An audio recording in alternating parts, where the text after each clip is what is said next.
วัสดีครับสวัสดีทุกท่านสวัสดีผู้ให้กำลังใจสวัสดีผู้ติดตามตอนนี้ผมมาฉายนะฮะมาฉายดีกว่าไม่มาตอนนี้เวลา3:50 นาที3:50 นาทีก็ยังไงก็นะฮะไม่ต้องเครียดไม่ต้องอะไรมากมายนะครับคนมีเวลาเรามีเวลาทำคลิปลงไปเรื่อยๆจนกว่าเราได้เครื่องมือจนกว่าเราได้ตั้งค่าตอนนี้ผมก็ยังไม่ได้ตั้งค่ายังไม่มีเครื่องมือเลยนะตอนนี้ผมอัปโหลดคลิปไปเรื่อยๆนะพี่ๆเพื่อนๆทุกคนลุยไปพร้อมกันนะลุยไปพร้อมกันพี่รู้นึง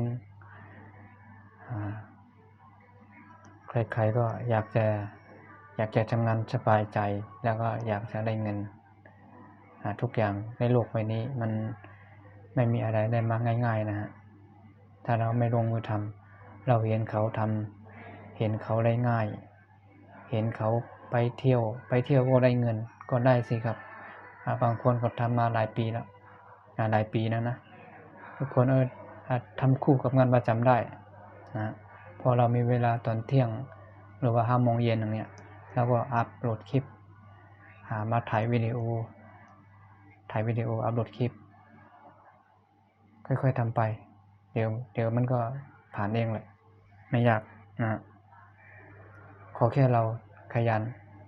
ทำงานขยันลงคลิปอัปโหลดคลิปทุกวันเรียนรู้ไปด้วยซึ่งผมคิดว่ามันไม่ยากเลยนะตอนเรามือใหม่ๆเนี่ยมันไม่ยากจริงๆนะครับ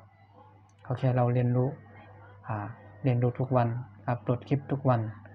ละ10 คลิปก็ยิ่งดีนะถ้าคุณทำได้นะอย่างไม่ทุกวันนี้ก็ถ้าใครไม่ว่างจริงๆวันละ3 คลิป 4 คลิปก็ยังพอทำได้อยู่ไหม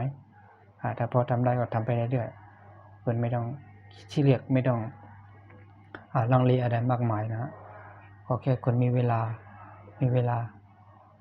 ลงทุนเวลานั่นเองนะลงทุนเวลาแล้วก็ทำไปค่อยๆทำไปทีละนิดทีละหน่อยค่อยๆก้าว